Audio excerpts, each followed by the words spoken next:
Bonjour à tous, soyez les bienvenus à l'église Élie. Bienvenue, donc soyez en présentiel ou en distanciel.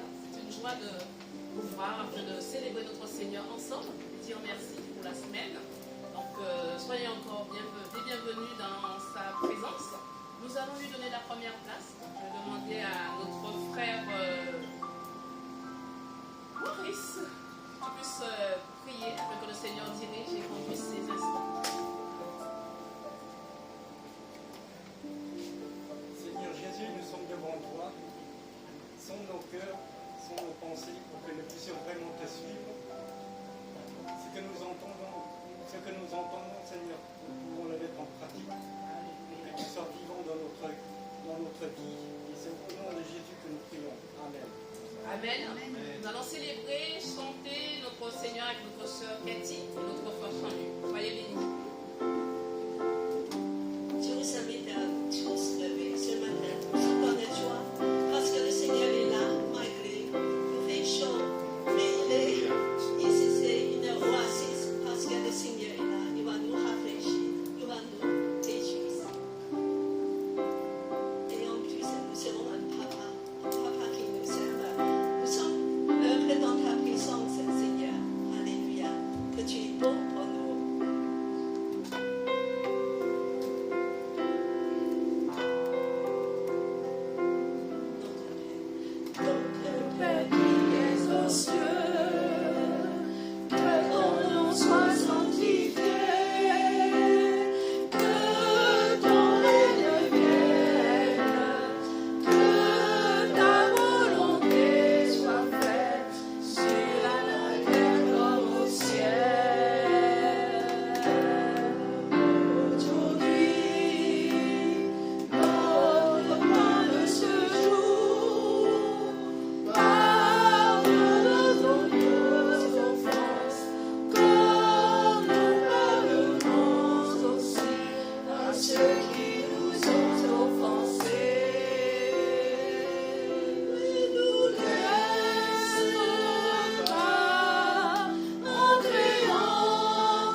toi pour nos secours, nos situations. Seigneur, tu es toujours là. Oui, Seigneur, que tu es notre plus grande joie. À travers nous témoins. Levez nos mains pour exprimer la reconnaissance et l'amour pour nos pères. Alléluia. Tu es là. Gloire à ton saint nom, Père céleste. Loué sois-tu, majesté. À toi toute la gloire, Seigneur. Nous ne sommes pas venus en vain, mais nous sommes venus pour te célébrer, te louer, t'adorer, Seigneur, car tu es digne de louange, digne d'être élevé au-dessus de tout. À toi la gloire, à toi toute la majesté. Touche les cœurs, Seigneur. Visite par ton Esprit Saint ceux qui sont encore attristés, Seigneur. Car, Seigneur, nous ne sommes pas venus, Seigneur, en paix, mais nous sommes venus pour la joie, pour l'allégresse, Seigneur. Nous sommes venus te célébrer. Touche les cœurs attristés, Seigneur. Apaise ceux qui sont encore tourmentés, Seigneur. Étends ta main divine, Seigneur, sur chaque vie, chaque âme, Seigneur. Car c'est toi seul, Seigneur. À toi seul la guérison. À toi seul la délivrance. À toi seul, Seigneur, la paix. Car Jésus, tu es prince de paix. Agis puissamment dans les cœurs. Agis puissamment dans les vies.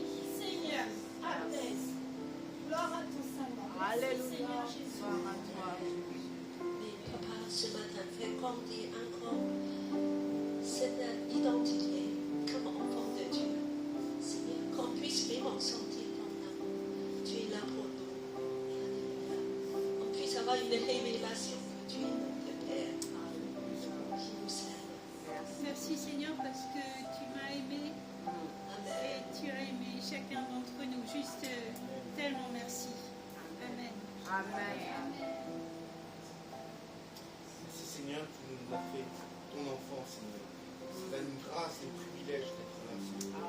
Seigneur, nous n'avons plus peur de la mort, plus peur, nous ne sommes plus esclaves de cette peur, Seigneur. Et nous sommes devenus enfants de Dieu.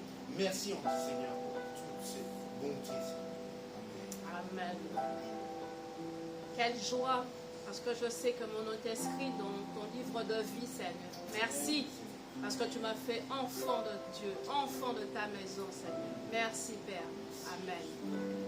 Merci Seigneur pour ta grâce, merci Seigneur pour ton amour. Car Seigneur, de l'amour de Papa Saint, aujourd'hui je suis héritière et co-héritière de ton amour. Alléluia. Gloire à toi. Béni soit Dieu. Amen. Alléluia. Merci, Seigneur.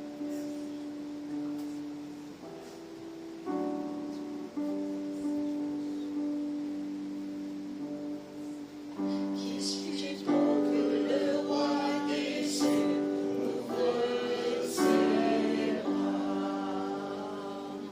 Perdu et trouvé grâce à toi, son amour pour moi, son amour pour moi.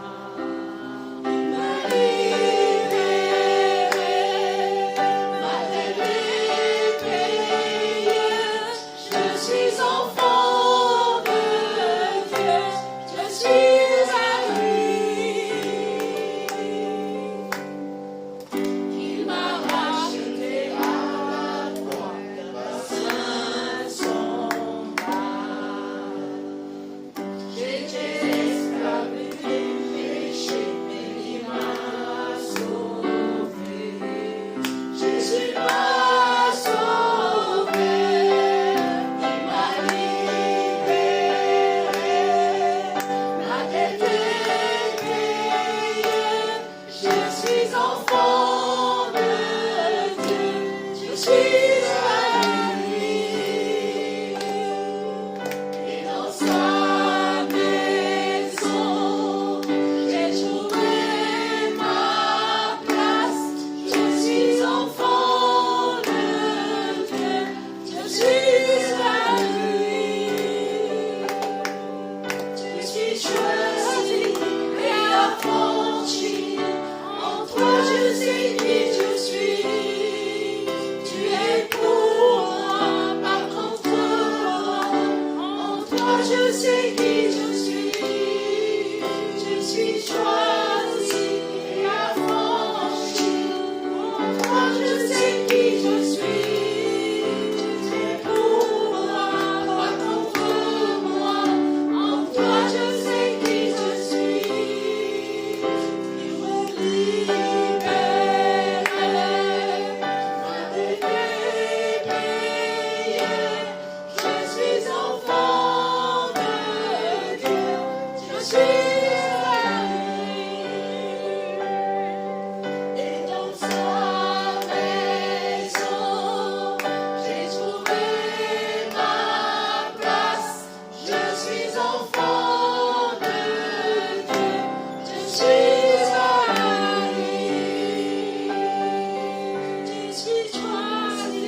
Sentir ton amour, Abba Père, fais grandir cette révélation comme enfant de Dieu.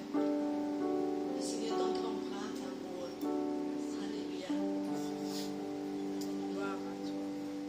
Pour les classes, nous allons passer au temps des enfants. Et on prend le premier chant, notre Père.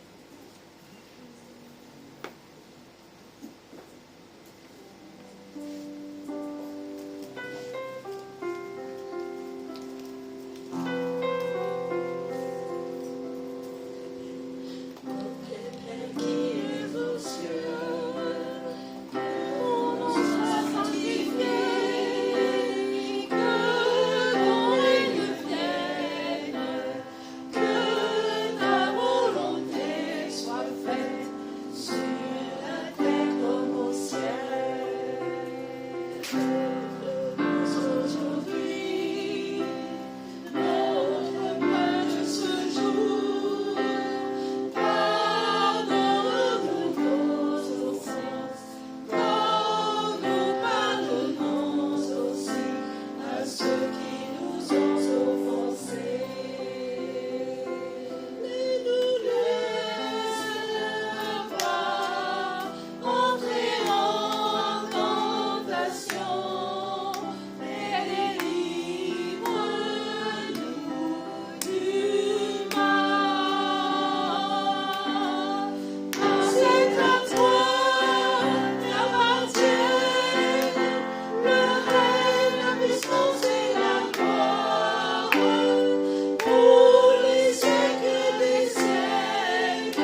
ces offrandes, Seigneur mon Dieu. Merci, Seigneur, à tous ceux qui ont pu donner. Merci aussi à ceux qui pourront donner, Seigneur mon Dieu, la prochaine fois. Qu'ils soient pleinement bénis, Seigneur mon Dieu. Seigneur de l'amour, nous te présentons cette offrande, Seigneur mon Dieu, par amour pour toi, Seigneur mon Dieu, pour la croissance de ton Église, Seigneur mon Dieu, afin, Seigneur mon Dieu, que nous puissions encore, Seigneur mon Dieu, te rendre gloire, Seigneur mon Dieu, grandir ensemble dans ta parole et toucher plus d'âmes qui te cherchent encore. Gloire à toi, ô Dieu d'amour. Au nom de Jésus, j'ai prié. Amen. Amen. C'est le temps des annonces.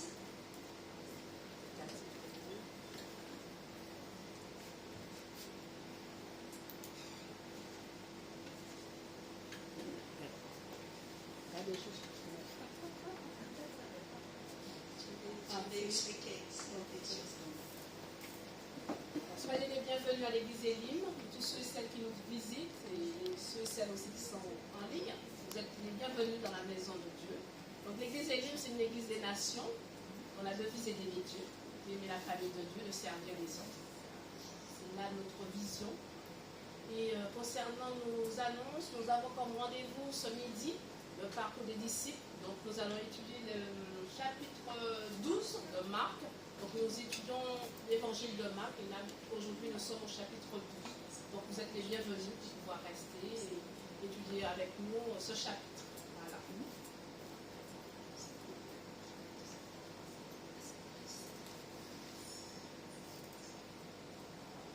Je vais laisser le pasteur Cathy présenter cet événement. Donc c'est une rencontre spéciale ce soir ici à Elim même. Alors ça c'est une église dans Avignon qui est venue pour nous encourager de recevoir la flamme du Saint-Esprit. Donc vous êtes bienvenus ici à 7h30, ce soir 19h30. Voilà. Donc c'est une soirée de témoignage, exaltation, un message pour un rafraîchissement dans l'Esprit de Dieu. Alors après, encore, et moi je pense qu'il y a le mois de 1 million d'âmes.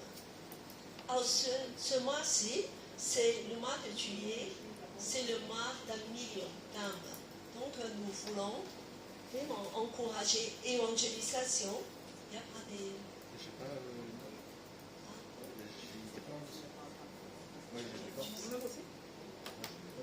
Alors, on voulait encourager l'évangélisation parce qu'en fait, c'est un organisme qui s'appelle Awakening Europe. Voilà, c'est ça. Donc, il y a 2 affiches parce que tous les jours, il y a l'évangélisation un petit peu partout. Alors, ce verset, c'est très parlant. Il dit que, mais comment feront-ils appel à lui s'ils n'ont pas cru en lui? Et comment croient-ils en lui s'ils ne l'ont pas entendu? Et comment entendront-ils s'il n'y a personne pour leur annoncer? Donc, annoncer l'évangile, c'est très important. Alors, ce mois-ci, dans toutes les places à Paris, presque tous les jours, il y a des groupes d'évangélisation par des équipes spécialisées. Donc, on a même comptabilisé le nombre de personnes on a parlé, partagé l'évangile et la personne qui a reçu, qui est convertie. D'habitude, il y a un petit peu 1 sur 10. C'est une bonne chiffre, je trouve que c'est pas mal. Quand tu as annoncé l'évangile à 10 personnes, d'habitude, il y a une personne qui va accepter. Alors, donc ça, c'est le chiffre hier soir de Paris, je crois. Voilà, je crois que Hugo est au courant aussi de ça. Donc, on a en fait annoncé, proclamé l'évangile à presque 10 000 personnes. Et puis qu'il y a presque 1000 personnes qui ont accepté le Seigneur. Amen. Oui. Donc, c'est merveilleux, c'est merveilleux. Je trouve que les gens sont de plus en plus ouverts à l'évangile. Et d'habitude, c'est des places de la République, Bastille, les salles. Voilà. Donc, en fait, que j'ai envoyé ces nouvelles dans le site de l'église. On peut regarder des endroits. Si vous voulez rejoindre, vous pouvez y aller. C'est un peu chaud en ce moment, mais il paraît que semaine prochaine, ça va refroidir. Voilà, donc dans une soirée, on peut aller les rejoindre. Voilà, merci Seigneur. Et après, on va continuer avec des... Voilà, c'est Afrique. Donc, je crois que c'est très cher dans nos cœurs on commence de voir une petite vision Afrique dans nos cœurs maintenant. Et bien sûr, beaucoup parmi nous sont des Africains. Et nous sommes heureux de pouvoir aussi de semer, de supporter, de soutenir les missions là-bas. Alors, c'est surtout, il y a deux pays, nous voulons prier, c'est le Tchad et le Niger. Vous voyez où il se trouve? C'est au milieu. Le Tchad, c'est vert. On va dire que c'est là-bas. Et le Niger, c'est là. Alors, on se situe. Donc, en fait, la dernière fois, la sœur Sylvine nous a partagé des nouvelles d'une église, voilà, une église dans un camp, dans des camps des réfugiés. Alors, ça, c'est le camp Adré. Et donc, dedans, il y a 2 millions de personnes et il y a des chrétiens dedans. Ils sont vraiment des minorités et ils souffrent beaucoup parce qu'ils sont persécutés. Il y a un couple missionnaire qui s'appelle Rachel et Alphonse Loudou qui s'occupe d'eux. La dernière fois, nous avons vu une vidéo très touchante. C'est qu'on a vu qu'on a brûlé toutes les affaires, tout le quartier avec toutes les provisions, médicaments et tout. Mais ils continuent à évangéliser. Et vous savez où se trouve cet endroit? C'est ici. Adré. Alors, ça c'est Adré, une grande ville, ça c'est Jamina. Alors, il y a pas mal de déserts autour et ici c'est le frontière de Soudan. Alors donc, en fait, ce sont des réfugiés soudanais qui sont venus de fuir la guerre civile en Soudan. Et donc, ils sont tous bloqués dans un petit endroit avec 2 millions de personnes dans des tentes. Et on peut imaginer un petit peu dans le désert la situation. Mais nous voulons surtout de dire que nous voulons soutenir les chrétiens de évangéliser, d'aider une lumière dans cet endroit pour apporter l'évangile et de témoigner de la puissance de l'évangile, même dans des situations très difficiles. Donc nous voulons prier pour eux. Ils envoient régulièrement des messages à nous pour qu'on puisse prier pour eux. Alors donc ce matin, on va aussi prier pour eux. Alors nous voulons prier ce matin pour le couple de pasteurs.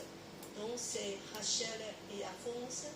Et nous voulons prier pour la provision, pour la protection, pour la sécurité. Et nous voulons lever nos mains, nous voulons à tous lever nos mains. Voilà. Vers cet endroit. Et puis que je demande une ou deux personnes qui voulaient, qui peuvent prier pour eux. Si Dieu a touché vos cœurs comme la dernière fois, vous avez vu la vidéo, la situation, ils ont été persécutés et puis qu'ils ont été tapés, battus et ils continuent à évangéliser. Demande une ou deux personnes à prier pour eux. Seigneur, nous voulons te prier, te supplier de tout notre cœur pour Alphonse et Rachel et pour ces chrétiens si courageux qui sont là, qui affrontent les persécutions, qui ont peur aussi à chaque fois qu'ils parlent de toi. Ils ont vraiment peur et ils prient pour ne pas avoir peur. Et malgré tout, malgré les conséquences que ça peut avoir, malgré les coups, malgré tout ce qu'ils peuvent vivre, les humiliations, eh bien, ils sont là et ils soient un peu un modèle pour nous, Seigneur, mais nous te demandons de soutenir leur foi, de les encourager, de leur donner des révélations particulières. Seigneur, nous te demandons une bénédiction particulière sur eux. Et nous te demandons de nous donner de l'abondance pour pouvoir les aider aussi, s'il te plaît. Amen. Amen. Une autre personne.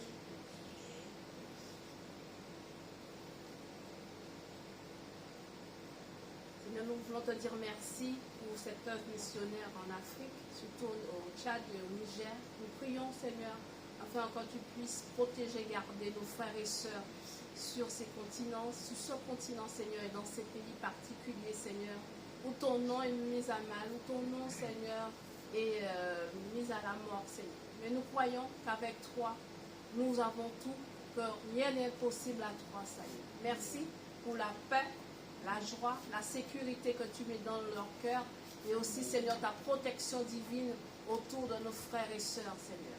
Merci parce que nous voulons voir ton nom élevé encore dans ces pays, que des âmes soient sauvées et protégées, gardées sur la présence de ton Saint-Esprit. Amen. Merci, Seigneur.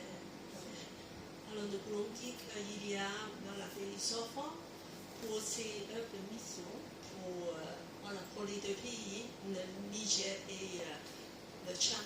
Donc ici, si vous voulez mettre quelque chose, après le culte, vous pouvez le faire. Je laisse le boîte ici devant. Voilà, ça va, ces enfants, ça va durer 2 mois. Donc préparez-vous de venir, voilà, de les soutenir financièrement. Alors, nous voulons aussi prier pour le mois de 1 million d'âmes pour semer à Paris, parce que c'est important, on va semer à Paris, ici même, que l'évangile puisse être proclamé. Alors, je voulais demander à Dieudonné, le frère Dieudonné, à prier pour le mois d'1 million d'âmes pour l'évangélisation ici. Tous les jours, il y aura des âmes sauvées. Seigneur, nous te prions à ce moment pour le million d'évangélisation, afin que c'est toi-même qui apportes les gens dans ton évangile. Nous ne sommes que des percusseurs. Et nous voulons, Père, que tu nous utilises, afin que ton esprit qui est en nous fasse en sorte que nous puissions amener les âmes encore dans ton évangélisation. Père, ce n'est pas par d'autres forces, ce n'est pas d'autres puissances, mais c'est par l'esprit qui est en nous. C'est pourquoi, Père, nous élevons ce matin, afin que cette œuvre aille toujours de l'avant, parce que nous ne travaillons que pour toi, ce n'est pas notre œuvre, mais c'est ton œuvre, Père. Utilise-nous encore abondamment, afin que nous puissions peupler le royaume de Satan, afin que nous amenons des gens de Satan vers toi. Amen. Père, nous voici. Utilise-nous au nom puissant de Jésus. Nous avons ainsi prié. Amen. Amen. La prochaine fois, on va prier pour l'église à Niger. Voilà. Et puis, je voulais aussi qu'il y a des nouvelles du pasteur qui est venu la dernière fois. Le pasteur, il s'appelle Bienvenue. Vous vous souvenez de lui? Donc, il a un orphelinat. Il est directeur d'un orphelinat. Voilà, donc il a des œuvres très intéressantes au Bénin. J'ai lu dessus vraiment que ça a aidé beaucoup des enfants, ça fait des œuvres, il y a beaucoup des œuvres sociales qui est très efficace. Et nous voulons vraiment aussi de prier pour lui. Voilà, une autre femme, mais vous pouvez regarder tout ce qu'il a fait dans ce centre à Bénin. Et c'est des choses très concrètes. Voilà, et nous voulons ce matin de dire bienvenue à Hugo qui va partager le message avec nous.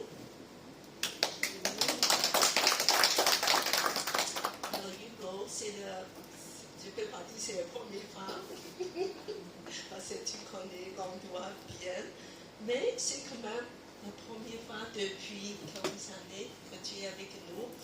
Alors, peut-être que tu peux dire quelques mots de toi-même, de te présenter, aussi de, voilà, nous voulons dire bonjour à l'église de Paris Évangile, d'où tu viens.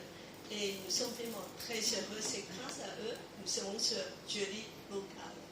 Et nous voulons vraiment te souhaiter la bienvenue.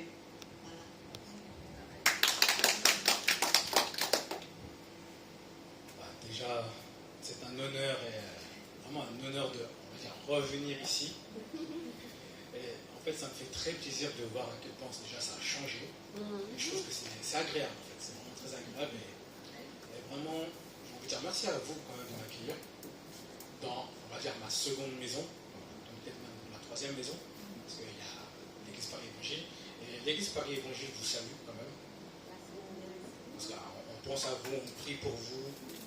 Donc, vous nous tenez à cœur quand même, parce que vous êtes comme notre église, entre guillemets, sœur, parce que vous vivez dans nos locaux, dans nos anciens locaux, on vous a légué en héritage. Mais vraiment, ça me fait plaisir de voir cette église grandir, de voir Pasteur Cathy grandir aussi, de vous voir grandir, de voir certaines personnes. Vous Sandrine. Et vraiment, ça me fait plaisir aussi, ça me fait vraiment plaisir de revenir ici. Alors, je vais me présenter. Donc, je m'appelle Jean Hugo, Jean trait d'union Hugo. Donc, j'ai 35 ans au mois d'août. Et ça fait 10 ans que je suis chrétien. J'ai été baptisé là où se trouvent les deux personnes ici, là. Dans ce local. Donc, je suis vraiment enfant de la maison, en fait. Je suis doublement enfant de la maison. Et je viens de l'église Paris Évangile, comme on va le dire. Et donc, ça fait aussi également 10 ans que je suis à Paris Évangile. Et puis, alors, je suis membre des responsables pastoraux, membre responsable d'installation. Et j'ai fait plusieurs missions avec le pasteur Sier. Je me rappelle, j'ai fait une mission ici à Elim il y a très très très longtemps, qu'il y avait le pasteur John ici. Voilà, il y a très très longtemps. Tu t'en souviens? Et aujourd'hui, c'est une joie vraiment de pouvoir partager la bonne parole, partager l'évangile avec vous. Il faut savoir que ça a été un petit peu, on va dire, j'ai été pris de court quand même pour cette invitation. Parce qu'il faut savoir qu'on m'a prévenu il y a 3 jours. Non. Voilà. Parce que mon frère Patrick ne pouvait pas du tout, donc du coup, il m'a dit, s'il te plaît, même pas s'il te plaît, il m'a dit, tu vas prêcher là-bas. Il m'a même pas dit s'il te plaît, il m'a dit, vas-y, tu vas prêcher là-bas. J'ai fait, est-ce que j'ai le choix? Il m'a dit non. J'ai fait ok. Mais c'est une joie quand même. Je me suis dit, bon, allez, on va le faire. C'est pour le Seigneur, c'est pour vous fortifier, pour vous exhorter, et pour vous faire grandir, et pour vous encourager. Et il est vrai que même j'avais peut-être 3 jours, mais j'étais quand même assez en panique, parce que je me suis dit, Seigneur, qu'est-ce que tu veux que je partage? Qu'est-ce que tu veux que je fasse? Qu'est-ce que tu veux que je dise? Et vraiment, j'étais en panique pendant 3 jours, parce que certes, j'ai reçu quelque chose. Mais pour être honnête avec vous, ça a été très très très compliqué de me dire, bon, comment je vais faire pour partager ça? Saint-Esprit me dit, non, t'inquiète, ça va y arriver. Je me dis, t'es sûr? Donc j'essaie 1 fois, 2 fois, 3 fois, je me dis, non, j'arrive pas, Seigneur. Et je me dis, bon, je vais peut-être utiliser des méthodes, voilà, pas très trucs, mais le Saint-Esprit, non, tu vas aller avec ce que tu as, et ne t'inquiète pas, je suis avec toi. Et donc Saint-Esprit, Saint-Esprit, je te remets à toi, tu prends le contrôle. Merci Seigneur pour ce que tu as mis dans mon cœur et que ça puisse vraiment s'imprégner dans les cœurs des personnes ici présentes, Seigneur. Que les cœurs soient fertiles à cette parole, que ça puisse croître, qu'ils puissent être encouragés, fortifiés. Et merci encore pour cette Église. Amen. Amen. Je vais vous lire un passage qui est dans Hébreux 10, versets 19 et 20.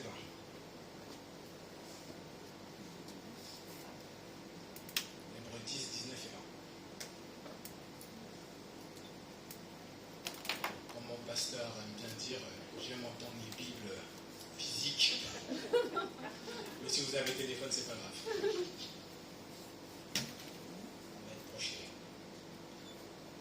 Version du second. Ainsi donc, frères et sœurs, nous avons un moyen du sang de Jésus, une libre entrée dans le sanctuaire, par la route nouvelle et vivante qu'il a inaugurée pour nous au travers du voile, c'est-à-dire de sa chair. Et nous avons, en souffrant sa chair, Et nous avons aussi un souverain sacrificateur qui est établi dans la maison de Dieu. On va s'arrêter là. Et on va avoir aussi 2 Corinthiens 3.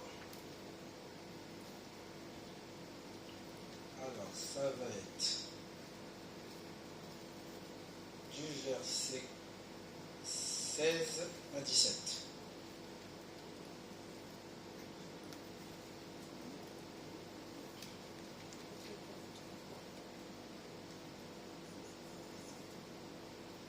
J'attends que la prochaine y arrive. Ok, nous y sommes. Mais lorsque les cœurs se convertissent au Seigneur, le voile est ôté. Or, le Seigneur, c'est l'Esprit, et là où il y a l'Esprit du Seigneur et la liberté. Amen. Amen. Alors, où est-ce que je vais vous emmener avec ça? On va repartir à la Genèse, au tout début de la Genèse, lorsque Dieu créa Adam, dans un premier temps. Il faut savoir que lorsque Dieu a créé Adam, il l'a façonné à partir de l'argile, etc. Et pour qu'il prenne vie, on dit qu'il fallait qu'il ait insufflé le souffle de vie à Adam. Mais comme on le dit, il fallait que Dieu soit très proche de Adam pour qu'il y ait vraiment qu'il insuffle ce souffle. Là, vraiment, comme on dit, même qu'il fallait vraiment qu'il soit là. Et après ça, Adam est devenu vivant. Et puis après, Adam et Dieu, en fait, ont eu une sorte de relation, vraiment de proximité. Et donc, ça fait que quand Adam était dans le jardin avec Ève, etc., ben, en fait, tous les soirs, Dieu venait, et puis il discutait, il papotait, etc., etc., etc. Imaginez juste, vous revenez de votre travail, je ne sais où, vous avez fini à 19h, vous avez fait 1 heure de transport, vous revenez à la maison, et puis, vous êtes là, et puis il y a Dieu qui est là, c'était comment ta journée? C'était pas trop, il y a la dame de la compta qui m'a fait ci, qui m'a fait ça, etc. Et vous parlez avec Dieu. Bah, Adam, dans le jardin, c'était comme ça en fait. Il y avait vraiment une relation avec Dieu qui était vraiment très proche. Et puis après, comme vous le savez, il y a eu le péché. Ils ont mangé le fruit qu'il ne fallait pas. Et après ça, ben, plus de relation. Ils ont été bannis du jardin. Et pendant très longtemps, ce fut un long moment où l'humanité n'a pas eu de relation avec Dieu. Il faut savoir qu'après ça, il y a eu des relations ponctuelles. Il y avait des gens où l'Esprit du Seigneur était sur eux. Mais il n'y avait pas encore ce truc-là, encore au moins, on est de nouveau avec lui. Mais il y avait des exceptions. Vraiment, quelques exceptions où tu te dis, ok, d'accord. On prend l'exemple d'Enoch, où c'est l'un des rares dans la Bible où on dit qu'il marchait avec Dieu. Il a même été enlevé avec Dieu. Pour dire à quel point c'était, waouh, moi aussi j'ai envie de marcher avec Dieu. Moi aussi j'ai envie d'être enlevé avec Dieu, littéralement.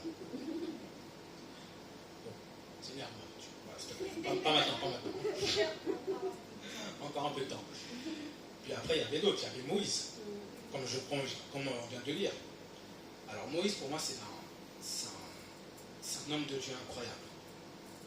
Un homme qui a littéralement, qui n'avait rien pour être choisi de Dieu, mais au final, pour se dire que c'est peut-être l'un des plus grands prophètes de l'Ancien Testament, même si c'est Jean-Baptiste d'après Jésus, mais pour tous les exploits qu'il a fait, mais surtout pour ce moment où il passe quand même 40 jours et 40 nuits avec Dieu, sans manger, sans boire, ni d'apéro, rien du tout, juste, il se gavait de la présence de Dieu, et que tellement qu'il était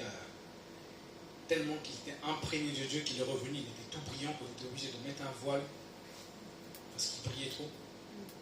Moi, c'est un de mes rêves. On va revenir de Moïse après. Et puis après, tu as des cas comme ça où tu te dis, waouh, ces gens-là ont marché avec Dieu. Je vais prendre l'exemple de David quand même. Dans Psaume 27. Où il dit cette chose-là qui est assez extraordinaire quand même.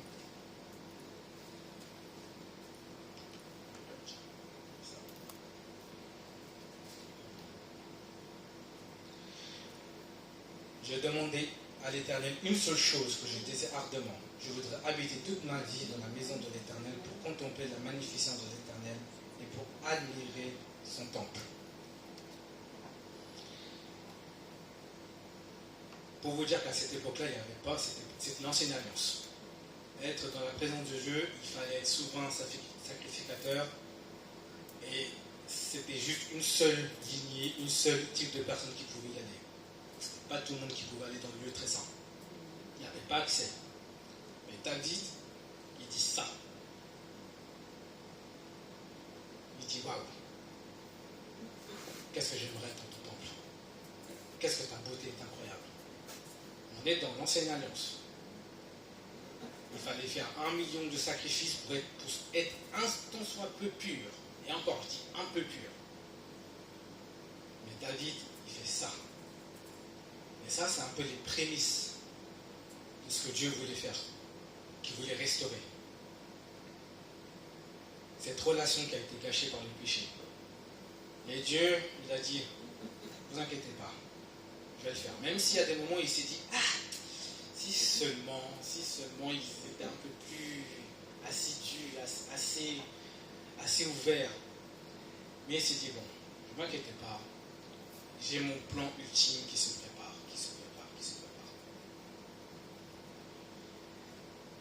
Et puis arrive un certain Jésus de Nazareth, né à Bethléem, qui vient de Bethléem, comme ça. Au début, on se dit, oh, c'est qui ce Jésus-là? Et puis il arrive, il commence à dire, je suis le chemin, la vérité et la vie. Je suis le pain de vie. Je suis le Fils de l'homme qui va se donner pour l'humanité. Etc., etc. Et toi, tu t'es dit, et à l'époque, on devait se dire, hein? Quoi? Mais non, pas ici. Tu ne peux pas être le chemin, la vérité et la vie. Tu ne peux pas ici, tu ne peux pas être ça. Tu ne peux pas racheter le péché de toute l'humanité. Ce qu'il va faire, ce qu'il a proclamé, il va le faire. Il va aller à la croix, il va mourir, et puis 3 jours plus tard, il va ressusciter. Et, comme vous le savez tous, si vous avez vu la Passion du Christ, ou si vous avez lu votre Bible, vous savez qu'au moment où il a expiré, au moment où il a donné sa vie, le voile dans le temple s'est déchiré, de haut en bas. Ça veut dire que l'accès au lieu très saint est devenu entre guillemets accessible.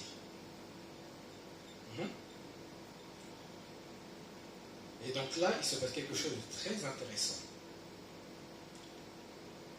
Là, l'accès à Dieu n'est plus accessible à une personne, mais à tous ceux qui ont cru. Amen. Donc ça veut dire que ici, là, je vois des personnes ici qui croient en Seigneur et qui ont un accès à toute la plénitude de Dieu. Et quand je dis tout, c'est vraiment tout. Parce que Jésus s'est donné entièrement pour nous, donc nous avons accès à entièrement toute la plénitude de Dieu. Et comme je l'ai lu, nous avons cet accès à Dieu. Vous y croyez ou pas? Amen. Voilà. Et je sais que certains, des fois, moi-même, avant ma conversion, je me disais, ouais, j'ai pas accès à Dieu. Moi, je ne peux pas, moi. Je ne sais pas c'est quoi avoir accès à Dieu. Moi, je pensais qu'il fallait être super saint, qu'il fallait c'était réservé que aux super apôtres, aux super bishops de l'Éternel galactique.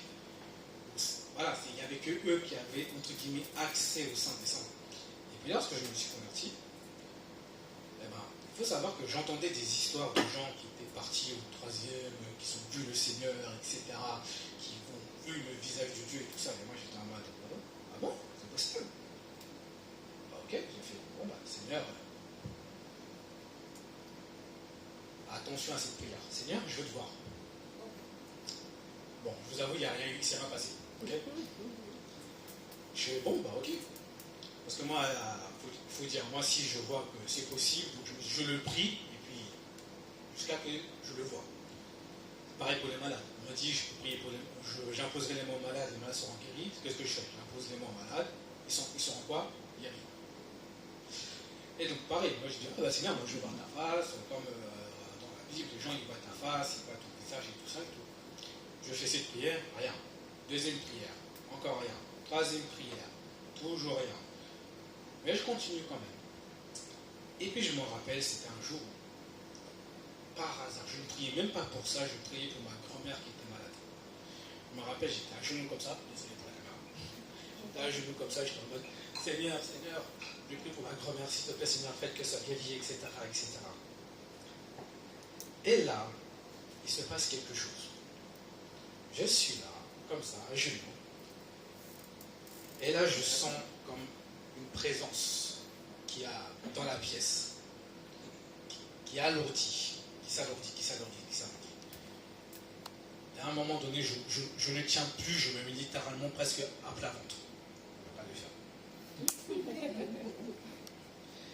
Et je me sens, je me mets littéralement à plat ventre. Et je sens qu'il y a quelqu'un qui est dans la pièce. Je n'arrive pas à voir c'est qui, mais je sais qu'il y a quelqu'un dans la pièce. Et je sais que je sens quelqu'un qui approche comme ça. Je sais que je lève un peu mes pieds, je lève un peu mes yeux et je vois des pieds avec des trous. Et ça brillait. Et je me dis, mince, j'ai vu les pieds du Seigneur. Je ne peux pas, non, c'est trop. Non, et puis après, cette personne me relève. Et là, je vois la face du Seigneur. Alors, description comme dans la Bible. Visage ultra lumineux, barbe brillante comme le soleil. Mais moi, c'est surtout les yeux. Alors, je ne peux pas décrire les yeux parce que c'est impossible à décrire. Mais tout ce que je peux vous dire, c'est ceci. Il y avait un amour tellement intense dans ses yeux que ça m'a perturbé, choqué, mais en même temps j'ai été littéralement oh, waouh. Donc il me regarde avec des yeux comme ça, le Seigneur. Pas avec des yeux remplis de colère ou d'amertume, ou des yeux en mode ah mon fils n'a pas bien péché. Non, il m'a regardé avec des yeux, mais il nous regarde avec des yeux remplis d'un amour tellement intense que on dirait presque c'est impossible qu'il puisse m'aimer. Mais si. Sachez que le Seigneur il vous regarde avec vraiment des yeux d'amour, mais incroyable. Amen. Il vous aime d'un amour incroyable, tellement incroyable qu'il s'est donné pour vous. Et moi après ça j'étais comme changé, transformé. J'étais en mode waouh, c'est donc ça de voir Dieu. C'est donc ça d'être dans sa présence. C'est donc ça d'être totalement sans voile. Et je me dis, donc Moïse a vécu ça pendant 40 jours. Et c'est pour ça que j'ai lu quand nous avons accès à Dieu et que le voile est ôté.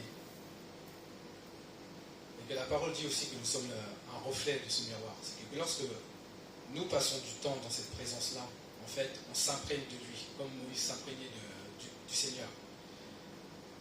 Et lorsque nous ressortons de ce temps-là, nous sommes brillants. Alors ça, on ne le voit pas. Peut-être sur notre visage, on va peut-être voir, oh, tu brilles aujourd'hui. Peut-être ça, peut-être ça. Mais sachez que vous brillez, parce que vous avez passé du temps, vous reflétez cette gloire, vous vous imprégnez de lui. Et le monde va voir ça. Le monde va voir que vous brillez. Le monde va dire, oh, ma soeur, qu'est-ce qui se passe? Tu brilles aujourd'hui. C'est un bon moyen d'évangélisation. Mais c'est comme ça qu'on amène Dieu en fait. Parce que Dieu nous appelle à être des lumières. Amen. Parce que nous sommes appelés à être des lumières. Et le fait aussi de passer dans cette présence, parce que dans cette présence, il n'y a que lumière. Donc il n'y a point de once de ténèbres en lui. Et donc ce qui se passe aussi, c'est que ça te permet aussi d'effacer toutes les ténèbres qui sont en toi. Toutes les petites parts d'ombre qui restaient là. À chaque fois que je vais vers cette présence, je suis là, je suis en mode, ah Seigneur, nanana, il arrive, il fait, ah, il y avait ça. Ah, ok. Et à chaque fois que tu vas dans cette présence, en fait, plus les ténèbres s'enlèvent tellement que sa lumière brille, et plus c'est lui qui s'imprègne en toi. Parce que lorsque Paul dit ce n'est plus moi qui vis, c'est lui qui vit en moi, il faut dire à quel point que lui il a vraiment été touché par la lumière divine de Dieu. Et moi j'aimerais arriver à ce type de phrase dans ma vie, pour dire ce n'est plus moi qui vis, c'est Christ qui vit en moi. Et je vais même aller plus loin, j'aimerais arriver à la prière de Jésus dans Jean 17.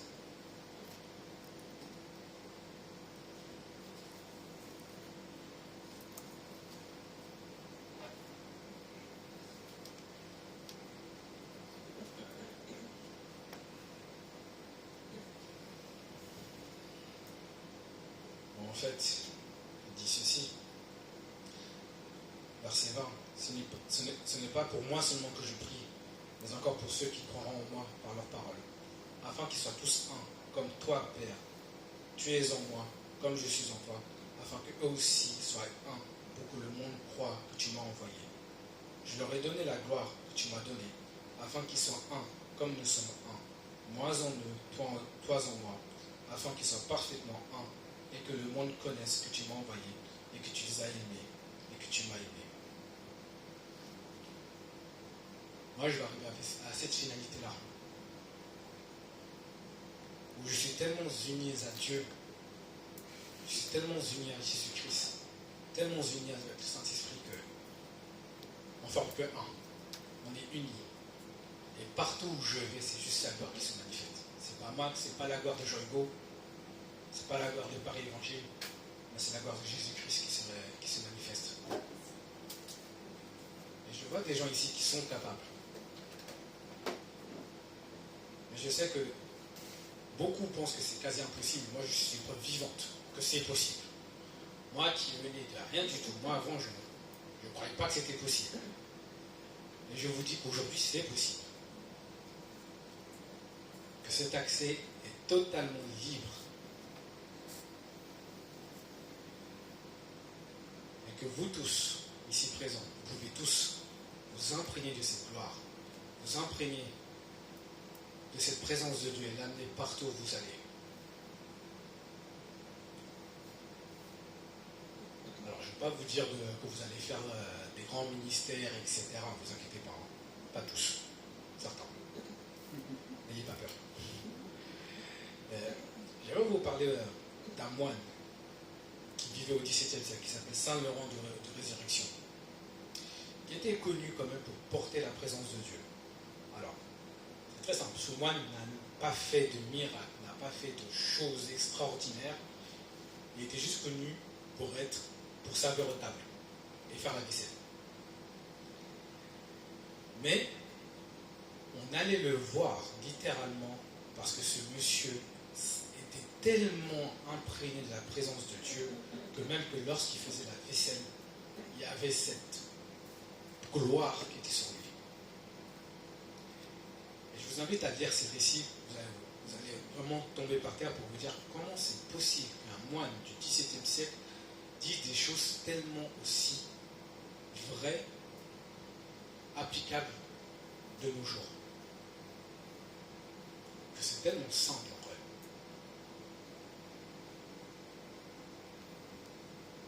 Que le mensonge qu'on nous disait que c'était pas possible, en fait c'est vrai. Que n'importe qui peut porter cette présence. Que par son sacrifice à la croix, nous sommes devenus son temple. Nous sommes devenus son lieu d'habitation. Et partout où nous allons porter cette présence. Dans nos foyers, dans nos travails, en mission, ou en faisant la vaisselle. Partout, nous apportons cette présence. Amen. Amen. Je sais que des fois ça peut être un peu waouh. Hein? Mais petit à petit, ne vous inquiétez pas. plus vous passez du temps, plus ce mensonge va s'effacer pour que cette réalité arrive. Pour dire oui. Tu es en moi, je suis en toi. Nous ne formons qu'un.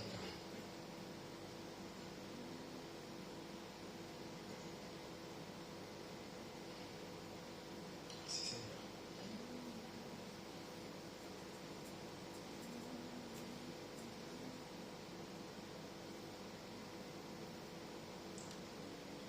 Mais parce que nous portons cette gloire, nous portons toute cette gloire qui va avec, nous portons le royaume. Et toutes les choses qui vont avec, tous les miracles qui vont avec, toute la provision qui va avec. La puissance de résurrection vit en nous. Alors lorsque nous allons pour imposer les mains aux malades, on va les voir guérir.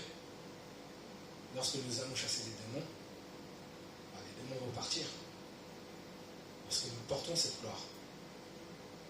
Parce que nous sommes ses enfants. Et merci de rappeler pour le million d'âmes que nous avons un mandat. L'Église a un mandat sur cette ville pour annoncer l'Évangile. Pour voir cette ville sauvée, pour voir la France, l'île de France sauvée.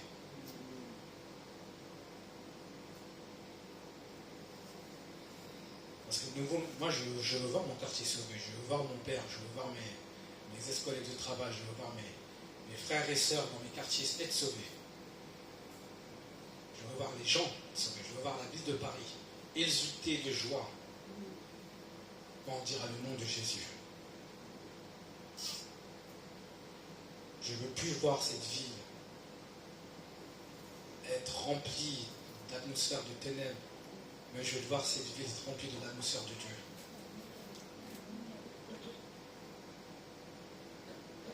Mais ça a un prix, dans un premier temps. Et un deuxième prix, dans un deuxième temps. Ça passe par le temps, l'intercession et l'action. Et ça tombe bien. Pour ce moment-là, vous avez l'occasion de faire ces choses-là. De vous mettre en consécration et en action. Afin de manifester sa gloire.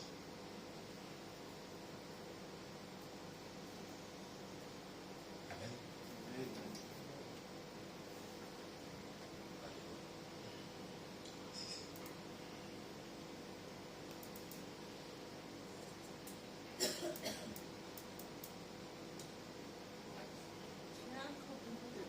Encore beaucoup de temps. Je dois finir avant midi, c'est ça? Voilà. Donc il me reste à peu près 20 minutes. Un peu plus de 20 minutes. Ok, Seigneur.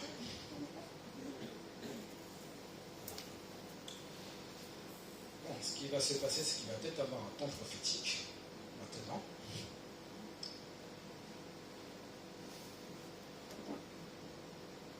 Donc, je sais que je t'ai peut-être prévenu un petit peu, voilà, mais...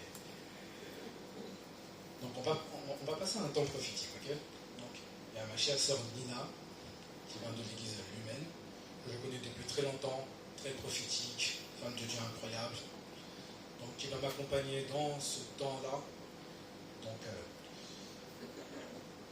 je ne sais pas du tout comment ça va se passer là maintenant. Je vais juste dire Saint-Esprit. Ok, Lina, viens ici. Et il va y avoir un temps de ministère. Ok?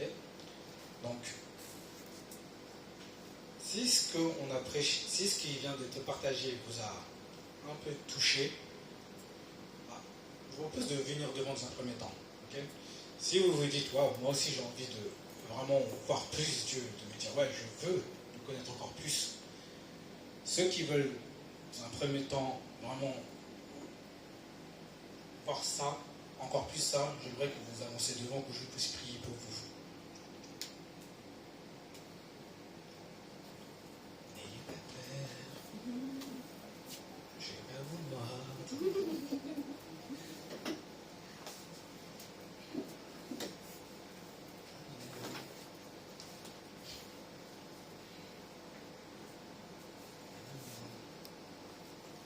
Je sais que encore une qui va venir. Je vais pas vous manger. Alléluia. Dans un premier temps, je vais prier par rapport à ça. On va tous juste fermer nos yeux. Merci Saint-Esprit pour ce moment. Merci Saint-Esprit, je sais que tu es là. Je sais que tu es parmi nous.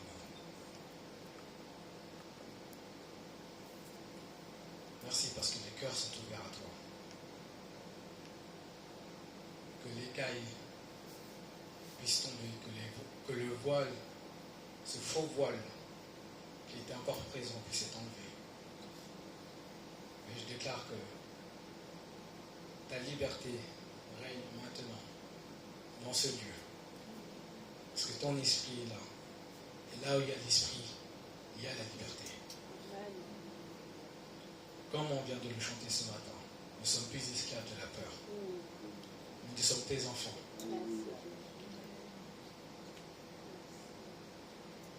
Et tes enfants ont le droit de voir leur papa chéri.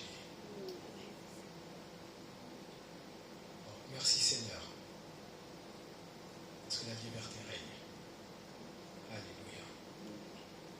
Merci Seigneur.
Je ne vais pas demander à la personne de se lever, sauf si elle veut le faire, mais je sens qu'il y a quelqu'un, il y a quelque chose qui s'est passé dans votre vie, Dieu vous a touché, Dieu vous a restauré, mais vous vous dites, par rapport à ce qui s'est passé dans ma vie, jamais moi je pourrais avoir accès à la présence de Dieu comme ça.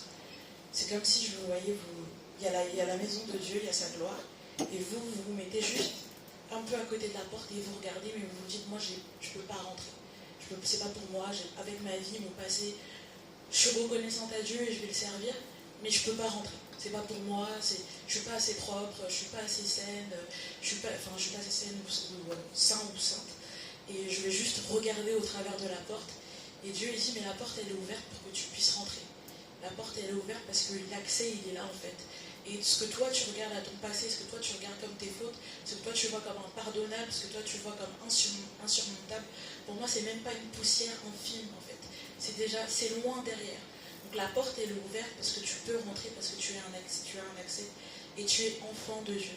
Tu n'as pas à gagner ta place, tu n'as pas à mériter ta place par tes efforts, par ton service. Je suis reconnaissant pour ton service, mais ce n'est pas ce qui fait que je t'aime, ce n'est pas ce qui fait que tu as accès à moi.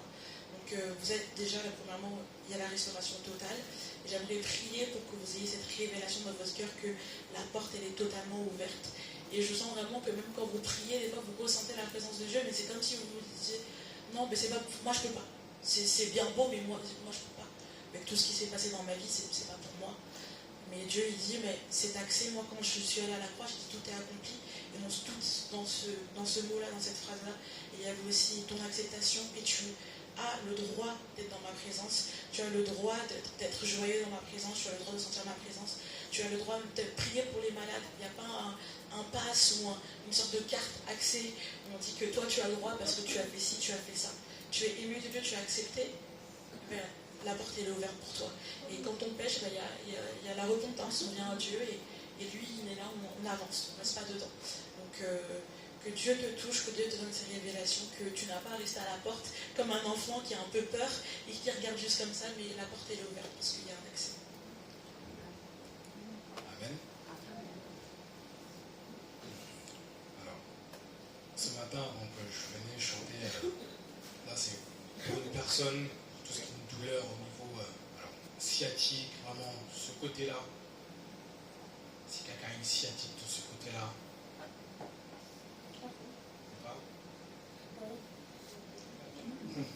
peut venir.